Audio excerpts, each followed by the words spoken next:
वसुंधरा राजे सिंधिया को बीजेपी ने दी बड़ी जिम्मेदारी, परिवर्तन यात्रा का बनाया संयोजक। राजस्थान में परिवर्तन यात्रा शुरू करेंगी वसुंधरा राजे। बीजेपी ने हाल ही में संकल्प पत्र समिति और चुनाव समिति की कमान वसुंधरा राजे सिंधिया को सौंपी थी, जिसके बाद से पार्टी में उनकी भूमिका पर सवाल उठ रहे थे। दावा किया जा रहा था कि अब बीजेपी वसुंधरा को पूरी तरह से किनारे करने का मन बना चुकी है। वसुंधरा समर्थकों में भी इसे लेकर चिंता बढ़ती दिख रही थी। सवाल उठ रहे थे कि इस बार हाईकमान वसुंधरा समर्थकों को किनारे न लगाते, उनके टिकट ही न काट दिए जाएं। टिकट वितरण में वसुंधरा कितनी चलेगी, कई सवाल उठ रहे थे, लेकिन बीजेपी हाईकमान की ओर से संकेत भी बराबर मिल रहा था कि राजे के नेतृत्व में बीजेपी चुनाव भले ही न लड़े, लेकिन उनकी उपयोगिता को पार्टी समझती है। राजे समय पर जो शक्ति प्रदर्शन करती रही हैं, उस पर बीजेपी की नजर बनी हुई है और अब वसुंधरा को बीजेपी ने बड़ी जिम्मेदारी सौंपी है। राजस्थान बीजेपी विधानसभा चुनाव के लिए एक बड़ी टीम की घोषणा करने जा रही है।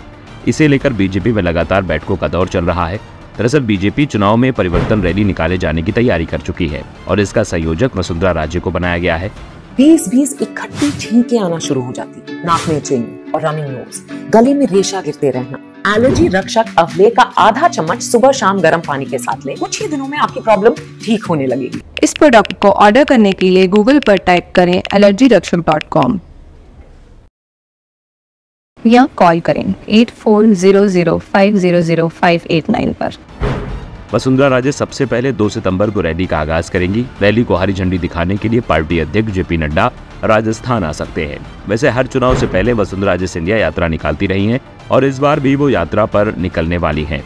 वैसे इस बार सिर्फ वसुंधरा ही रैली नहीं निकालेंगी, 3 और नेताओं को रैली कमान सौंपी गई है, लेकिन वसुंधरा को सबसे आगे रखा गया है। पहले दिन वसुंधरा रैली निकालेंगी, उसके दूसरे दिन पार्टी के प्रदेश अध्यक्ष सीपी जोशी, तीसरे दिन उपनेता प्रतिपक्ष सतीश पुनिया और चौथे दिन केंद्रीय मंत्री गजेंद्र सिंह शेखावत रैली निकालेंगे।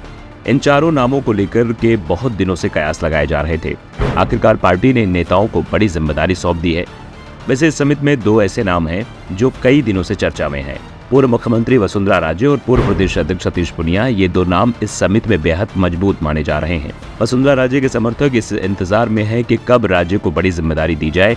वहीं सतीश पुनिया को अध्यक्ष पद से हटाने के बाद पार्टी ने उपनेता प्रतिपक्ष बनाया गया था। बताया जा रहा है कि चुनाव में पुनिया के बढ़ते राजनीतिक कद और काम की वजह से उन्हें बड़ी जिम्मेदारी दी जा रही है। ऐसे में समिति में वसुंधरा राजे के साथ साथ सतीश पुनिया का नाम भी चर्चा में है। सतीश पुनिया ने जिस तरीके से राजस्थान में संगठन के लिए काम किया है और उस संगठन में ऊर्जा भरी है, इससे उन्हें चुनाव में बड़ी जिम्मेदारी दी जा रही है। लेकिन ये भी साफ हो गया है कि पार्टी वसुंधरा को किनारे लगाने के बारे में कोई विचार नहीं कर रही है। लेकिन ये भी साफ है कि वसुंधरा का रास्ता इस बार आसान नहीं दिखाई दे रहा है। अभी तक बीजेपी हाईकमान ने साफ कहा है कि चुनाव सामूहिक नेतृत्व में लड़ा जाएगा। सीएम पद के लिए किसी का चेहरा सामने नहीं रखा जाएगा।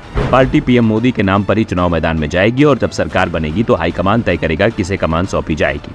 ये नाम वसुंधरा का भी हो सकता है, लेकिन पार्टी चुनाव से पहले उनका नाम घोषित नहीं करेगी, क्योंकि प्रदेश बीजेपी में इस समय आधा दर्जन से ज्यादा गुट बन चुके हैं और वसुंधरा राजे सिंधिया को छोड़कर सभी गुट इसी बात पर जोर दे रहे हैं कि चुनाव पीएम के चेहरे पर लड़ा जाए। दरअसल बाकी जितने भी गुट के नेता हैं, कोई भी वसुंधरा राजे जितना लोकप्रिय नहीं है और बीजेपी को भी इस बात का एहसास है कि सीएम पद का उम्मीदवार घोषित कर चुनाव लड़ने से बड़ा नुकसान हो सकता है। लेकिन ये भी साफ है कि अगर वसुंधरा को किनारे लगाने की कोशिश की तो उससे भी बड़ा नुकसान हो सकता है। Bureau report, the Navdarpan news.